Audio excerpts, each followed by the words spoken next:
AP ప్రభుత్వం నిర్మించబోతున్న బనకచెర్ల ప్రాజెక్టుపై ఇవాళ తెలంగాణ సర్కార్ పవర్ పాయింట్ ప్రెజెంటేషన్ ఇవ్వబోతోంది.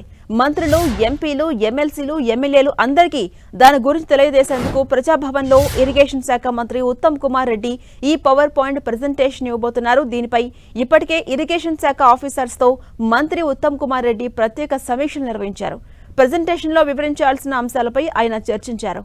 బనకచెర్ల ప్రాజెక్టుతో తెలంగాణ ప్రయోజనాలు ఏ విధంగా దెబ్బతింటాయో దాని వెనుక ఆనాటి రాజకీయ కారణాలేంటో తెలిసేలా పీపీటీలను తయారు చేశారు. ఇవాళ మధ్యాహ్నం 3 గంటలకు ప్రజాభవన్లో జరగబోతున్న ఈ కార్యక్రమానికి CM Revanth Reddy, deputy CM Bhatti Vikramarka, మంత్రులు, ఇతర నేతలు హాజరు కాబోతున్నారు. తెలంగాణలో గోదావరి బనకచెర్ల అంశం రాజకీయ హీట్ పెంచుతోంది. ఈ ప్రాజెక్టుపై తెలంగాణలో రోజు రోజుకు దుమారం పెరుగుతోంది. ఈ ప్రాజెక్టును ఎట్టి పరిస్థితుల్లోనూ అడ్డుకొని తీరుతామని చెబుతున్న తెలంగాణ సర్కార్ అందుకోసం శతవిధాలా ప్రయత్నం చేస్తోంది. తెలంగాణలోని అన్ని రాజకీయ పక్షాలను కలుపుకొని కేంద్రంపై ఒత్తిడి తీసుకురావాలని సర్కార్ పెద్దలు ఆలోచన చేస్తున్నారు.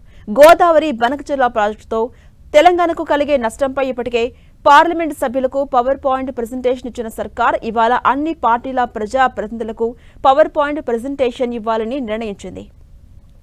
ఇక బనకచెర్ల ప్రాజెక్టును అడ్డుకోవడానికి ఇప్పటికే తెలంగాణ ప్రభుత్వం తరపున సీఎం రేవంత్ రెడ్డి, మంత్రి ఉత్తమ్ కుమార్ రెడ్డి, కేంద్ర జలశక్తి మంత్రి సిఆర్ పాటిల్ను స్వయంగా కలిశారు.